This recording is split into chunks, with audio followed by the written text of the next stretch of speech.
श्रीमद्वाल्मीकि रामायणं सप्तदशः सर्गः। विभीषणस्य श्रीरामस्याश्रये गमनं, श्रीरामेण मन्त्रिभिः सह तदर्थमाश्रयदाने विचारणञ्च। इत्युक्त्वा परुषं वाक्यं रावणं रावणानुजः आजगाम मुहूर्तेन यत्र रामास लक्ष्मणः। तं मेरुशिखराकारं दीप्तामिव शतहृदां गगनस्थं महिस्थास्ते ददृशुर्वानराधिपा।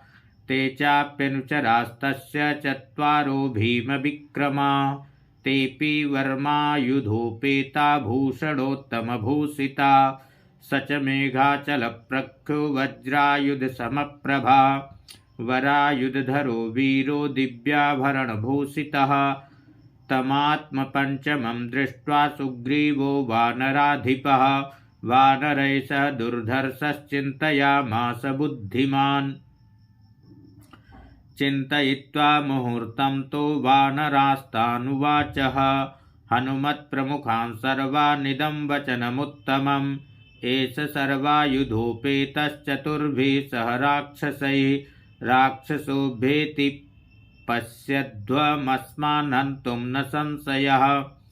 सुग्रीवस्य वचः श्रुत्वा सर्वे ते वानरोत्तमाः। शालानुद्यम्य शैलाश्च इदं वचनमब्रुवन्। शीघ्रं व्यादिशत् नो राजन् वधायैषां दुरात्मनां। निपतन्ति हता यावद्धरण्यामल्पचेतनाः। तेषां सम्भाषमाणानाम् अन्योन्यं स विभीषणः। उत्तरं तीरमासाद्य खस्थ एव व्यतिष्ठत। स उवाच महाप्राज्ञा स्वरेण महता महान्। सुग्रीवं तांश्च सम्प्रेक्ष्य खस्थ एव विभीषणः। रावणो नाम दुर्वृत्तो राक्षसो राक्षसेश्वरः। तस्याह मनुजो भ्राता विभीषण इति श्रुतः। तेन सीता जनस्थानाद्धृता हत्वा जटायुषं। रुद्धा च विवशा दीना राक्षसेभिः सुरक्षिता। तमहं हेतुभिर्वाक्यैर्विविधैश्च न्यदर्शयम्। साधु निर्यात्यतां सीता रामायेति पुनः पुनः। स च न प्रतिजग्राह रावणः कालचोदितः। उच्यमानं हितं वाक्यं विपरीत इवौषधम्। सोऽहं परुषितस्तेन दासवच्चावमानितः। त्यक्त्वा पुत्रांश्च दारांश्च राघवं शरणं गतः। निवेदयत मां क्षिप्रं राघवाय महात्मने। सर्वलोकशरण्याय विभीषणमुपस्थितम्। एतत्तु वचनं श्रुत्वा सुग्रीवो लघुविक्रमः। लक्ष्मणस्याग्रतो रामं संरब्धमिदमब्रवीत्। प्रविष्टा शत्रुसैन्यं हि प्राप्ता शत्रुरतर्कितः। निहन्यादन्तरं लब्ध्वा उलूको वायसानिव। मन्त्रे व्यूहेन ये चार्ये युक्तो भवितुमर्हसि। वानराणां च भद्रं ते परेषां च परन्तप। अन्तर्धानगता हेते राक्षसा कामरूपिणः। शूराश्च निकृतिज्ञाश्च तेषां जातु न विश्वसेत्। प्रणिधि राक्षसेन्द्रस्य रावणस्य भवेदयम्। अनुप्रविश्य सूक्ष्मासु भेदं कुर्यान्न संशयः। अथवा स्वयमेवैष छिद्रमासाद्य बुद्धिमान्। अनुप्रविश्य विश्वस्ते कदाचित् प्रहरेदपि।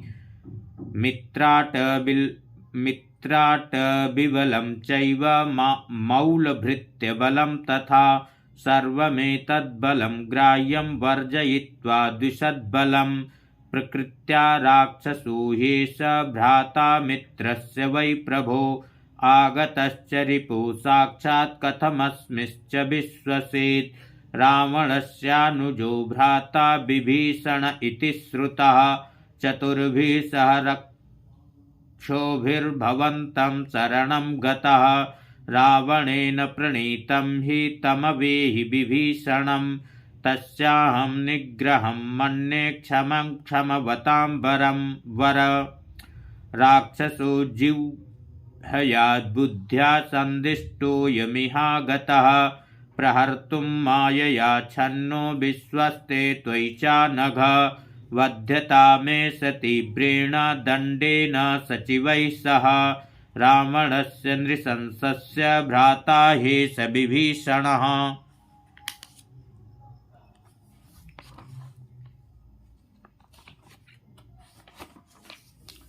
एवमुक्त्वा तु तं रामं संरब्धो वाहिनीपतिः वाक्यज्ञो वाक्यकुशलं ततो मौनमुपागमत् सुग्रीवस्य तु तद्वाक्यं श्रुत्वा रामो महाबलः समीपस्थानुवाचेदं हनुमत्प्रमुखान् कपीन् यदुक्तं कपिराजेन रावणावरजं प्रति वाक्यं हेतुमत्यर्थं भवद्भिरपि च श्रुतं सुहृदामर्थकृच्छ्रेषु युक्तं बुद्धिमता सदा समर्थेनोपसन्देष्टुं शाश्वतीं भूतिमीक्षता इत्येवं परिपृष्टास्ते स्वं मतमतन्द्रिताः सोपचारं तदा राममूचु प्रियचिकीर्षवः अज्ञातं नास्ति ते किञ्चित् त्रिषु लोकेषु राघव आत्मानं पूजयन् राम प्रक्षस्यस्मान् सुहृत्तया त्वं हि सत्यव्रता शूरो धार्मिको दृढविक्रमः परीक्षकारी स्मृतिमान् निसृष्टात्मा सुहृत्सु च तस्मादेकैकशस्तावत् ब्रुवन्तो सचिवास्तव हेतुतो मतिसम्पन्ना समर्थाश्च पुनः पुनः इत्युक्ते राघवायाथ मतिमानङ्गदोग्रतः विभीषण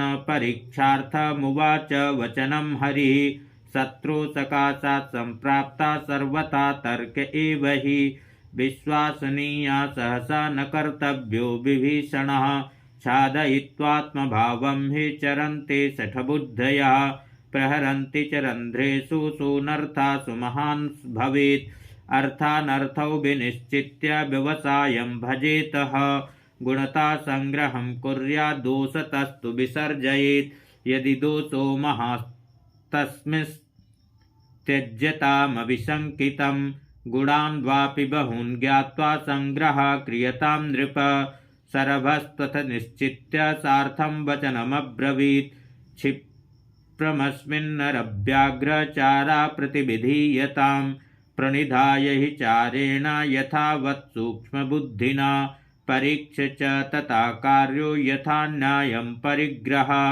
जाम्बवास्त्वथ सम्प्रेक्ष्य शास्त्रबुद्ध्या विचक्षणः वाक्यं विज्ञापयामास गुणवद्दोषवर्जितम् बद्धवैराच्च पापाच्च राक्षसेन्द्राद्विभीषणः अदेशकाले सम्प्राप्ता सर्वथा संख्यतामयं ततो मैन्दस्तु सम्प्रेक्ष्य नयापनयकोविदः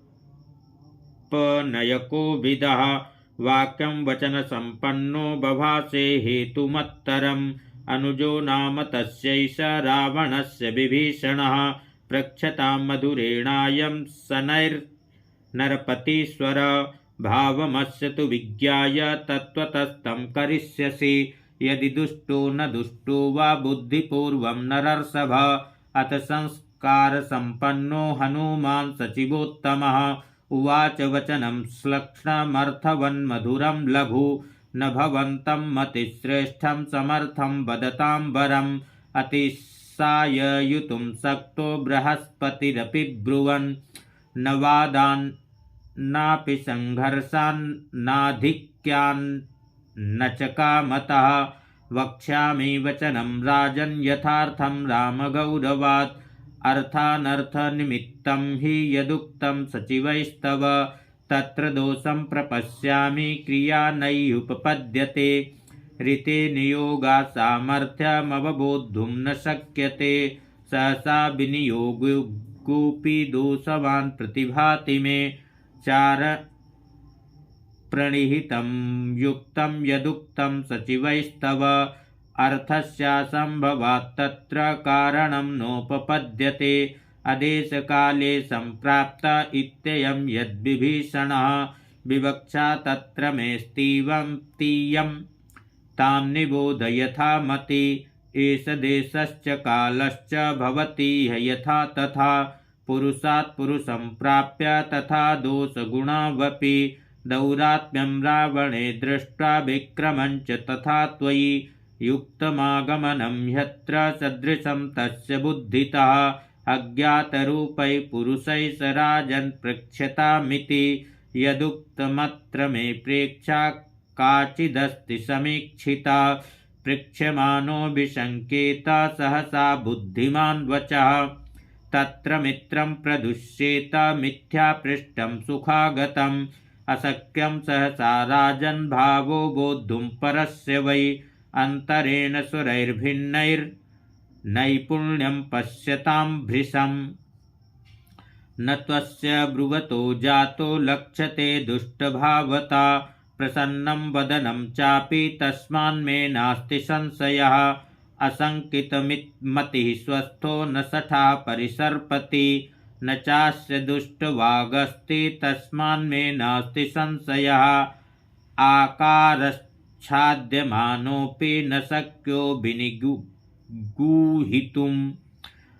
बलाद्धि विवृणोत्येव भावमन्तर्गतं नृणां देशकालोपपन्नं च कार्यं कार्यविदाम्बर सफलं कुरुते क्षिप्रं प्रयोगेणाभिसंहितम् उद्योगं तव सम्प्रेक्ष्य मिथ्यावृत्तं च रावणं बालिनं च हतं श्रुत्वा सुग्रीवं चाभिषेचितं राज्यं प्रार्थयमानस्तु बुद्धिपूर्वमिहागतः एतावत्तु पुरस्कृत्य युज्यते तस्य संग्रहः यथा शक्तिमयोक्तं तु राक्षसस्यार्जवं प्रति प्रमाणं त्वं हि शेषस्य श्रुत्वा बुद्धिमतां वर इत्यार्षे श्रीमद् रामायणे वाल्मीकीये आदिकाव्ये युद्धकाण्डे 17 सर्गः।